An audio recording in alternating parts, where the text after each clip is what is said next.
क्या हाल है 10th class? All good, सब बढ़िया? प्रिपरेशन मस्त चली तुम्हारी बोर्ड्स की? तो देखो अभी तक हमने दो वीडियोस क्रिएट कर ली है, एक बायो की और एक किसकी, केमिस्ट्री की, जहां पर हमने इंपॉर्टेंट टॉपिक्स को डिस्कस किया है।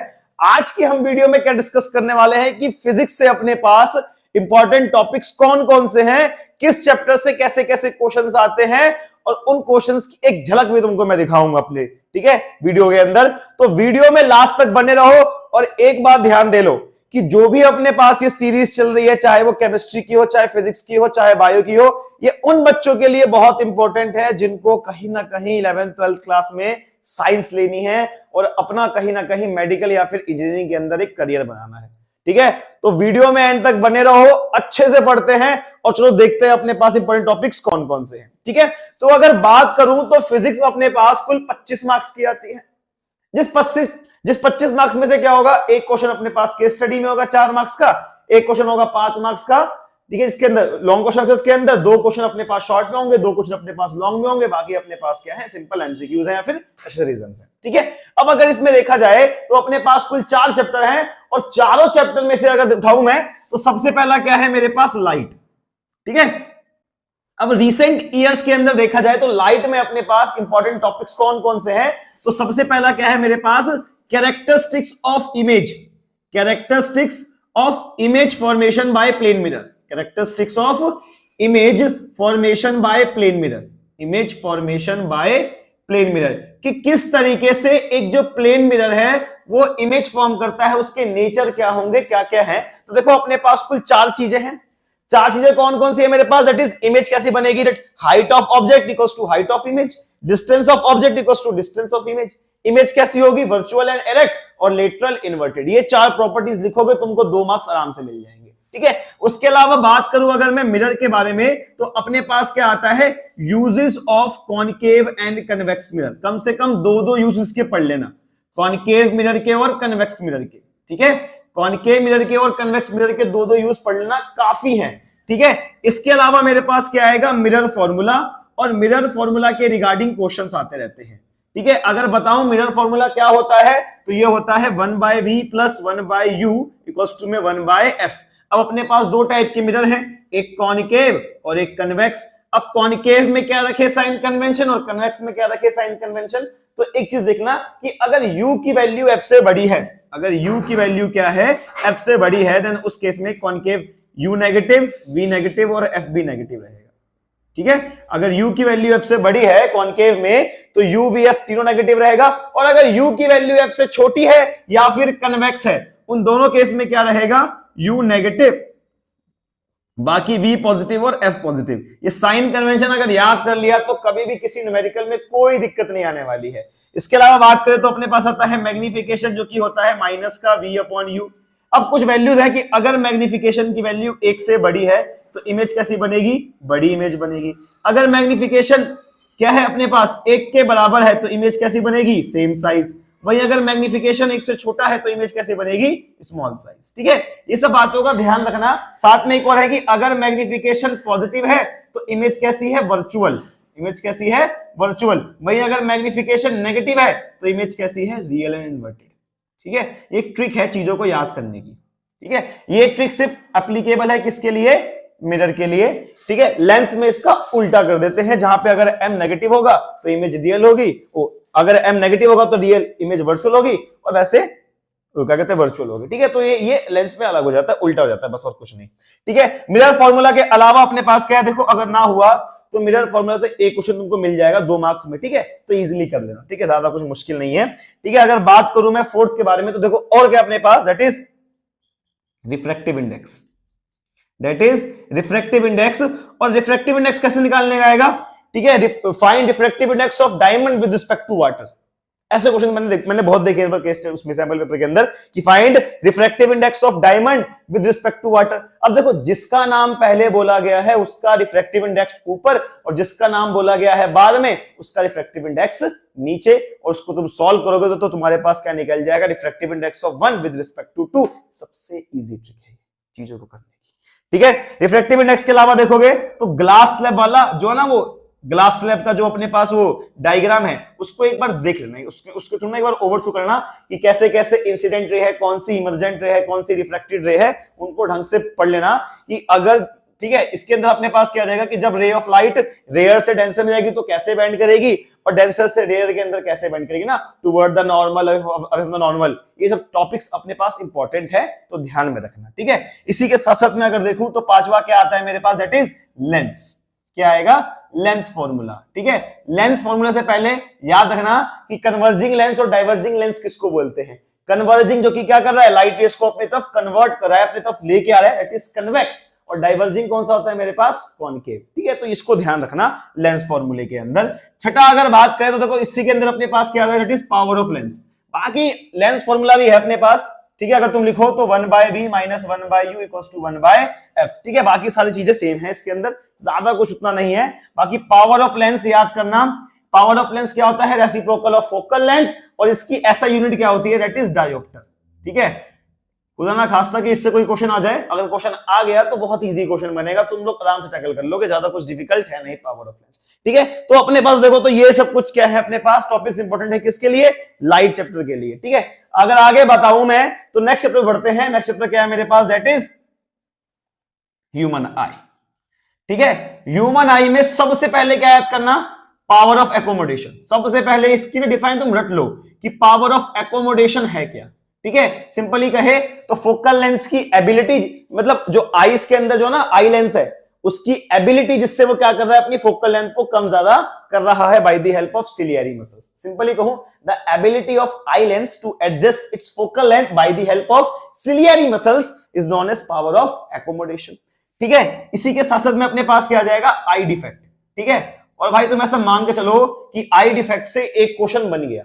अब आई डिफेक्ट का एक क्वेश्चन कैसे बन सकता है, मान के चलो एक लड़का है जिसका नाम है श्याम, वो एकदम लास्ट बेंच पे बैठा है क्लास की, उसको बोर्ड पे लिखा हुआ कुछ ढंग से दिखाई नहीं दे रहा, ठीक है। बताओ उसको कौन सी बीमारी है, फिर वो कौन सी आंखों की दिक्कत से ग्रस्त है, दैट इज मायोपिया। कैसे होता है, इलोंगेशन ऑफ आई बॉल या फिर excessive curvature of eye lens, ठीक कैसे कर सकते हैं, by the use of concave lens of appropriate power. तो ये वाले क्वेश्चंस 3 मार्क्स में आते ही आते हैं, तो यहां पे लिख लो कि कंफर्म क्वेश्चन।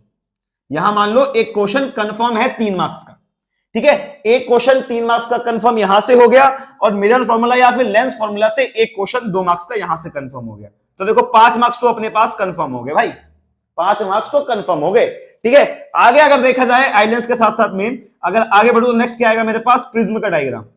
प्रिज्म का डायग्राम, प्रिज्म का डायग्राम इजीली ड्रॉ कर लेना, ठीक है। ज्यादा कुछ मुश्किल नहीं है, बस इतना समझिए कि एंगल ऑफ प्रिज्म क्या है, incident ray, angle of deviation कहां कहां बनता है, तो एक बार डायग्राम से अगर ओवर थ्रू कर लोगे तो ज्यादा कुछ दिक्कत देखने को नहीं मिलेगी तुमको, ठीक है। फोर्थ अगर देखे तो फोर्थ अपने पास क्या आता है, scattering of light. Scattering of light topic बहुत इंपॉर्टेंट है, चाहे वो रेनबो का फॉर्मेशन हो, चाहे अपने पास स्कैटरिंग और साथ में डिस्पर्जन ऑफ व्हाइट लाइट, ये दोनों टॉपिक इंपॉर्टेंट है। जहां पर अपने पास रेनबो का फॉर्मेशन होता है, या फिर न्यूटन चाचा का एक्सपेरिमेंट नहीं है वो रिकॉम्बिनेशन वाला, कि एक सीधा प्रिज्म, यहां से रे ऑफ लाइट आएगी 7 पार्ट में डिवाइड होगी, फिर उल्टा प्रिज्म, ठीक है, उससे एक वापस सिंगल लाइट बन जाएगी। तो ये वाला कहीं ना कहीं मेरे पेपर में आया था, मुझे याद है 2021 का बैच मेरा सबसे, ठीक है, मेरा दूसरा तीसरा बैच था, मैंने तब पढ़ाया था ये, और ये क्वेश्चन पेपर में आया था 3 मार्क्स के अंदर डायग्राम के। बच्चे खुश हो गए थे, एकदम पागल हो गए थे कि भैया ये क्वेश्चन तो कभी आता नहीं था, आपने पढ़ा दिया और ये क्वेश्चन आ गया। उसके अलावा बात करूं रेनबो वाला क्वेश्चन, रेनबो क्वेश्चन मैं अपने टाइम से देता आ रहा हूं, मैंने भी कम से कम 2018 या 17 में अपना बोर्ड का पेपर दिया था, ठीक है, तब ये क्वेश्चन रेनबो वाला मेरे पेपर में आया था, और मैं तब से देख रहा हूं ये क्वेश्चन हर साल पेपर में आता है कहीं ना कहीं, चाहे एमसीक्यूज की फॉर्म में आ जाए, चाहे 2 या 3 मार्क्स में आ जाए, तो इसको भी जरूर कर लेना। रेनबो कैसे बनता है, कौन कौन से अपने पास 3 वो फैक्टर्स हैं, तो 3 जो प्रोसेस हैं, रिफ्रैक्शन, रिफ्लेक्शन और ठीक है क्या डिस्पर्जन, ये 3 जो है मेन चीजें जो कि क्या है रेनबो के अंदर अकर होती हैं, ठीक है। रेनबो कहां बनता है, तो अपने सन के पीछे बनता है, जहां पे सन की डायरेक्शन उसके पीछे बनता है अपने पास रेनबो, तो ये सब बात थोड़ा ध्यान रखना, ठीक है। ये हो गया। इसके अलावा अपने पास क्या आ जाएगा, एक क्वेश्चन सिंपल सा आ जाएगा एटमॉस्फेरिक रिफ्लेक्शन के अंदर कि तारे टिमटिमाते क्यों हैं, ठीक है, दैट इज एटमॉस्फेरिक रिफ्लेक्शन।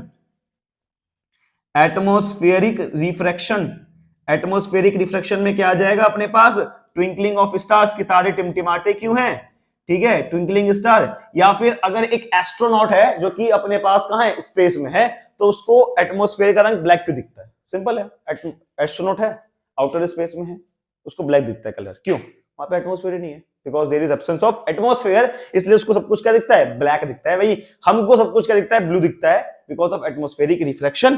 ठीक है, तो ये सब चीजें पढ़ना, ज्यादा कुछ है नहीं ह्यूमन आई के अंदर। ये 4-5 टॉपिक्स हैं, इनसे ओवर थ्रू भी कर लोगे ना, डिटेल में अगर पढ़ भी लोगे तो कहीं नहीं गए मार्क्स। ठीक है, इसको देखो, आगे बढ़ रहा हूं। चलो आगे देखते हैं, आगे बात करते हैं। चैप्टर कौन सा है मेरे पास? That is electricity. और ये चैप्टर ना हमने पहले भी अपने ग्रुप, अपने चैनल पे पढ़ा रखा है। ठीक है, चैप्टर एकदम आसान लैंग्वेज में, एकदम इजी तरीके से मैंने ग्रुप में, मतलब चैनल पे पढ़ा रखा है। जिसने अगर वो वीडियोस नहीं देखी हैं, फटाफट जाओ 2x पे देखो। और सही बता रहा हूं भाई, एक बार देख लोगे ना, सब तुम्हारे दिमाग में बैठ जाएगा। ठीक है, और बाकी जो चैप्टर के अंदर इंपॉर्टेंट क्वेश्चंस हैं, वो इस चैप्टर के इंपॉर्टेंट क्वेश्चंस की वीडियो भी है अपने पास चैनल के ऊपर। ठीक है, उसका लिंक मैं लगा दूंगा आई सेक्शन के अंदर। जिसको भी जाना है सीधा जाओ डिस्क्रिप्शन में या फिर आई सेक्शन में टैप करो, से तुम वीडियो पे पहुंच जाओगे, आराम से अपनी वीडियो देखो। ठीक है, चलो जी, बाकी देखें तो इसमें अपने पास इंपॉर्टेंट क्या क्या है। तो देखो, सबसे पहले तो है मेरे पास है डिफाइन।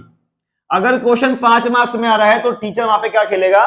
तुमको देगा एक न्यूमेरिकल सॉल्व करने के लिए, साथ में एक क्वेश्चन, छोटा मोटा क्वेश्चन, एक डिफाइन पूछ लेगा। डिफाइन 1 ओम, डिफाइन 1 वोल्ट, डिफाइन 1 एम्पियर। भाई मेरे तो पेपर में आया था, डिफाइन 1 वोल्ट, डिफाइन 1 एम्पियर से क्वेश्चन बहुत आए हैं। 2022, 23, 21 में भी कहीं ना कहीं तुमको देखने को मिल जाएंगे ऐसे क्वेश्चंस।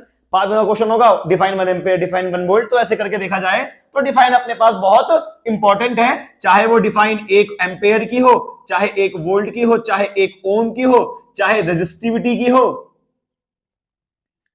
ठीक है, चाहे अपने पास चैप्टर 1 उससे ह्यूमन आई से 1 डायोप्टर ऐसे डिफाइंस भी हो, तो ये सब डिफाइंस आती रहती हैं। ठीक है, इसके अलावा बात करूं तो अपने पास क्या आता है? Ohm's law. भाई बहुत इंपॉर्टेंट है ओम्स लॉ। ठीक है, ओम्स लॉ इंपॉर्टेंट है। ठीक है, इसके साथ लगातार क्या आता है मेरे पास? ठीक है, रेजिस्टर्स इन सीरीज और पैरेलल कॉम्बिनेशन, सीरीज कॉम्बिनेशन और parallel combination. Series parallel combination से जरूर आएगा, और अगर सीरीज पैरेलल कॉम्बिनेशन से आएगा तो साहब तुमको बोलेगा भाई फाइंड पावर, तुमको पावर निकालने के लिए भी बोलेगा, तुमको पावर निकालने के लिए बोलेगा।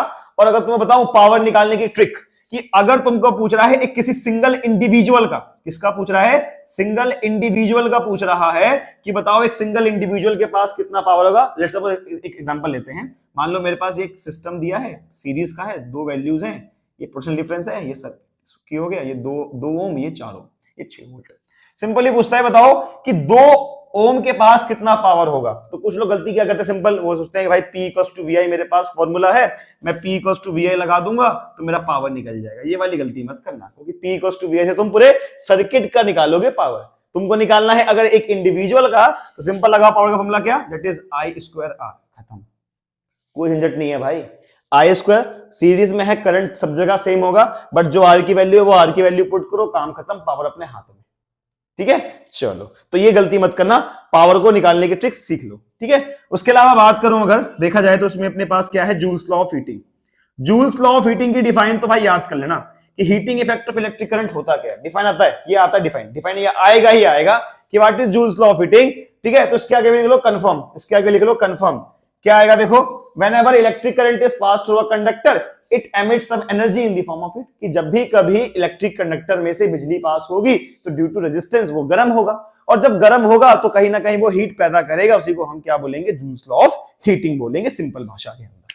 ठीक है, इसके अपने पास 2 फॉर्मूले हैं, तो H इक्वल्स टू I²RT और एक H equals to V² upon R into में T। ये 2 फॉर्मूले इंपॉर्टेंट है, इसको देख के चलना। ठीक है, और अगर बात करूं उसके अंदर में, ठीक है, तो लास्ट मेरे पास क्या आता है? इलेक्ट्रिक बिल वाले क्वेश्चन, इलेक्ट्रिकल बिलिंग वाले क्वेश्चन। अब ये क्या होता है? इसके आगे लिख लो कंफर्म।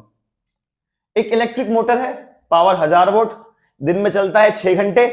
अगर मैं उसको चलाऊं पूरे अप्रैल के महीने में, तो बताओ अप्रैल के महीने में कितना बिजली बिल आएगा? ऐसे वाले क्वेश्चंस, ऐसे वाले क्वेश्चंस अपने पास आते हैं। ठीक है, ठीक है, तो ये क्वेश्चंस भी देखना। इसके बाद क्या होगा ना, इसके बाद क्या होगा, मैं कम से कम कुछ 12 या 15 क्वेश्चंस कराऊंगा, मैक्स से मैक्स मान लो 12 से 15 क्वेश्चन कराऊंगा। उस 12 मान लो 12 क्वेश्चन कंफर्म। ठीक है, 12 क्वेश्चन के अंदर ना पूरी फिजिक्स खत्म करवा दूंगा। हालांकि फिजिक्स है अपने आप में बहुत बड़ी है, बट कहीं ना कहीं जो मेरी प्रेडिक्शन है या फिर जो मेरे एनालिसिस है उसके थ्रू अगर जो 12 क्वेश्चंस कर लोगे तो कहीं ना कहीं क्वेश्चन जो बनेंगे उसके इर्द गिर्द बनेंगे, आगे पीछे, उसके ऊपर कहीं नहीं बनेगा क्वेश्चन। उससे क्या पता देखो सेम क्वेश्चन आ जाए तो वेल एंड गुड, अगर सेम क्वेश्चन नहीं आया तो कहीं ना कहीं उससे मिलता जुलता क्वेश्चन आगे पीछे तुमको देखने को मिल सकता है, तो उसकी भी पूरी एक सेपरेट वीडियो तुमको मिल जाएगी ग्रुप, ठीक है, चैनल के ऊपर जल्दी बना दूंगा, ठीक है। उसके अलावा इलेक्ट्रिक बिलिंग वाले क्वेश्चन हो गए, ये कंफर्म क्वेश्चन आएगा तुम्हारे पास 3 या 5 मार्क्स का, 3 या 5 मार्क्स का कंफर्म क्वेश्चन आएगा। यही अपने पास किसमें है, इलेक्ट्रिसिटी में, ज्यादा कुछ है नहीं टॉपिक्स, जो इंपॉर्टेंट है बस वही पढ़ो, ठीक है। लास्ट अगर देखो मैं कौन सा, दैट इज मैग्नेटिक। मैग्नेटिक में ज्यादा कुछ नहीं है, एक सोलिनॉइड, एक Fleming left hand rule, Fleming left hand rule, ठीक है, current through circular cylinder, current through circular cylinder, ये वाला क्वेश्चन, इसके अंदर हम राइट हैंड थंब रूल का इस्तेमाल करते हैं, ठीक है, राइट हैंड थंब रूल का इस्तेमाल करते हैं ऊपर से, ठीक है। उसके अलावा क्या, प्रॉपर्टीज का देखना, प्रॉपर्टीज किसकी, मैग्नेटिक फील्ड लाइन की, प्रॉपर्टीज किसकी, मैग्नेटिक फील्ड लाइन की। कुछ ऐसे क्वेश्चन तुमको देखने को मिल जाएगा कि ये मेरे पास मैग्नेट है, ऐसे के जा रहा है, ठीक है, ऐसे करंट जा रहा है, ऐसे मेरे पास क्या मैग्नेटिक फील्ड जा रही है, बताओ नॉर्थ पोल कौन सा, साउथ पोल कौन सा है, तो जहां से निकलेगा वो नॉर्थ पोल, जहां जाएगा वो साउथ पोल, है ना। तो ऐसे क्वेश्चन भी तुमसे पूछ लेगा। तो ये क्वेश्चन कहीं ना कहीं किसके ऊपर बेस्ड है, प्रॉपर्टीज ऑफ मैग्नेटिक फील्ड के ऊपर बेस्ड है। तो ज्यादा कुछ है नहीं, अपने पास सोलेनॉइड है, फ्लेमिंग लेफ्ट हैंड रूल है, करंट थ्रू सर्कुलर सिलेंडर है, और प्रॉपर्टीज किसकी, मैग्नेटिक फील्ड लाइन की। 4 या 5 प्रॉपर्टीज है, जिसमें एक वो भी है मैग्नेटिक फील्ड कभी आपस में को इंटरसेक्ट नहीं करती है ना, वो थोड़े अपने पास इंपॉर्टेंट चीजें हैं, ठीक है। इतना सब कुछ पढ़ लो, मोर देन इनफ है, आराम से पढ़ो, ज्यादा टेंशन लेने की नीड नहीं है, पेपर इजी आएगा, ठीक है। बाकी मिलते हैं अगली वीडियो के अंदर, बाय।